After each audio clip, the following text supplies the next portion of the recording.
And I'm not here to say a company should or shouldn't do payments, but there probably are some companies out there who are looking at their product roadmap and there's so much going on with AI right now. Where do I put the next incremental dollar? It sounds like you should still consider payments as like a pretty viable on-ramp for new revenue. Yeah. So I guess my contrarian view here is I will test people. I will test companies, appetite and ability to actually set payments up for success. Okay. Because first of all, not every company should do payments. I mean, if you're a B2B SaaS company, if you're in that business, there are some companies out there that just shouldn't be in the payment flow. They just don't. It doesn't provide value. So there's no point trying to insert yourself in the process. So I think the first thing to understand is, right, well, is there value? Am I adding value to our customers by actually providing the service? And so I think once you've gone through the diligence, that to me that's the first thing. I think once you've done that, you then almost have to fast forward to an end state and say, okay, fine. So if indeed, and I'm going to give you some examples. Yeah. Let's say your practice management, and these are very real world examples for me, practice management in like allied health, which would be physiotherapists, chiropractors, massage therapists, mental health practitioners. Excuse me. There's clearly a need there for the customers of your customers. So your clients, however you want to call them, the people that are going in for a physio appointment, they have to pay for that appointment.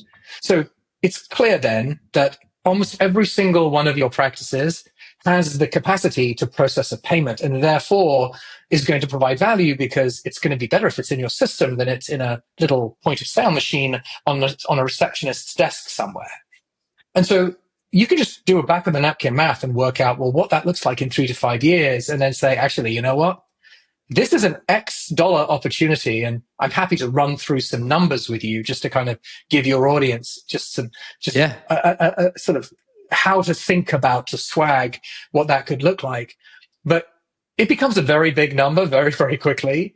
And that allows you to then balance that against other activities and projects. Because frankly, if you don't invest in it, if you don't give it the mind share, if you don't give it the focus, you're not setting it up for success. And then you're just going to deploy it. It's not going to work. And you're going to think, wow, payments never worked for us. Well, is it payments didn't work for you, or is it it wasn't actually set up for success? All right. So let's have some fun here. We'll pick a lane and see where it takes us. Okay. What makes a company well positioned to offer payments? So I start with the customer journey and the customer experience. So not the software company, their customers.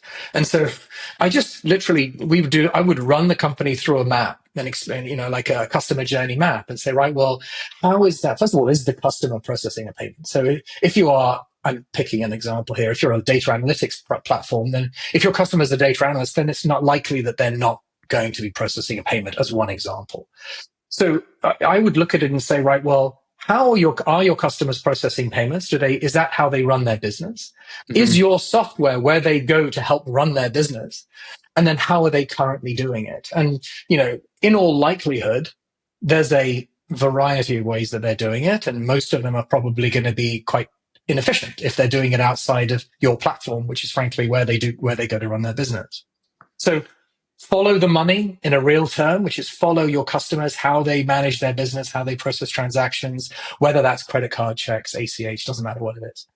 And then using that, you reverse engineer whether or not your solution has the right to own that transaction and whether or not you're those flow of funds. I think it's just an exercise. And once you've done that, then you can start to build out, you can build a model.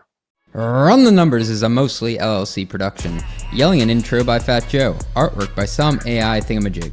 Podcast and video editing is done by Cleancast at cleancast.io.